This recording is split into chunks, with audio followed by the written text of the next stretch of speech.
Welcome back to the Proper Nigerian podcast. This is our second episode of the year, and today we are diving straight into a topic that will surely ruffle some feathers. But what's a good conversation without some intellectual discomfort? Kemi Badenoch, that's who we'll be focusing on today. The UK, she's a Nigerian, she's of Nigerian descent, but she's a UK citizen who has now risen to be the leader of the Conservative Party. And she recently had a fascinating discussion with Jordan Petersen on his podcast. And as a proud Nigerian, I just had to jump on it and take a closer look at her takes on Nigeria. There are lots she said that I agree with. Some real home truths that Nigerians need to hear, but there is also one particular argument I had to challenge, and I'm bringing out the big guns for this. Friedrich Nietzsche. Yes, we are taking the debate to 19th century German philosopher because why not? So let's just get right into it and look at what Kemi got right. I've made some points here because it was a very long episode, an hour plus. And first of all, she talks about her leaving Nigeria. She describes it as an escape. Kemi spoke about how living in Nigeria felt like an escape. I mean, like, let's be honest now. Nigerians are still escaping from Nigeria in large droves to this day. It's like a national sport at this point.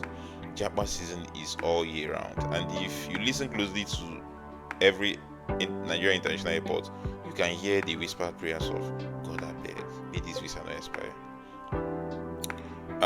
She also went on to touch on tribalism as a divider. She pointed out that despite being one skin color in Nigeria, we are all deeply divided along ethnic lines. And if you watch the 2023 elections, you saw this on full display because instead of rallying around competence, we had politicians weaponizing tribal sentiments, voters demonizing transparency and factual data, and a nation proving once again that unity is only but a suggestion, a suggestion more than a reality. Uh, she made a good point as well when she spoke about responsibilities of citizens over their rights. Nigerians are often inclined to prioritize their stomachs and lining their pockets with by taking what they can get from the country. Like, we prioritize what we can take from our country rather than what we can offer our country, what we can contribute. We can't let's not even talk about our leaders because those ones, they're no longer satisfied with just eating the national cake. They now take the crumbs from the poor as well through cruel means like multiple taxation for one. At this point, poverty isn't just an economic cause. It's not an economic issue anymore. It's a fully funded government project. She described herself as having a relatively wealthy family.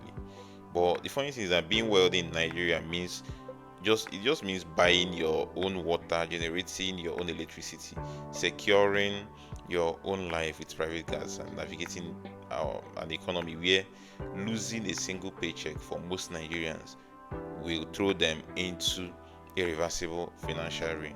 A rich man in Nigeria is just a middle class citizen with personal transformer and backup generator, which is not even backup because it is the primary source of electricity. Our backup electricity in Nigeria is the NEPA now. You get. So why do Nigerians thrive abroad? That's one of the questions she also answered. She pointed out that many Nigerians excel overseas because they leave a system that holds them back and enter into one that allows them to flourish. Nigerians are not inherently lazy or incapable. It's just that in our home country, the system is like an overzealous gatekeeper whose sole job is to ensure that you never progress. In having lived with white people She has confirmed my suspicion about these Westerners. That like she highlighted the fact that white people often perceive Africans as helpless victims. She highlighted the fact that white people often perceive Africans as helpless victims who need saving without actually solving any real problems. They are virtue signaling with NGOs that come to donate mosquito nets and fund quack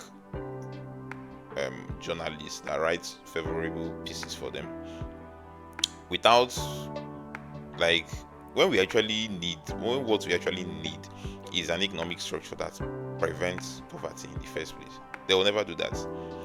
They almost never add any economic value to our existence as Nigerians. They just do handouts and sponsor protests. Where did Kemi get it wrong? This is where I agree. This is where I disagree with her on her opinion about religion and culture. So here's the counterpunch.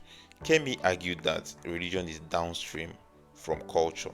That means that culture, her opinion is that culture shapes religion and shapes religious values. But I disagree on this point because in reality, religion is the foundation upon which culture is built.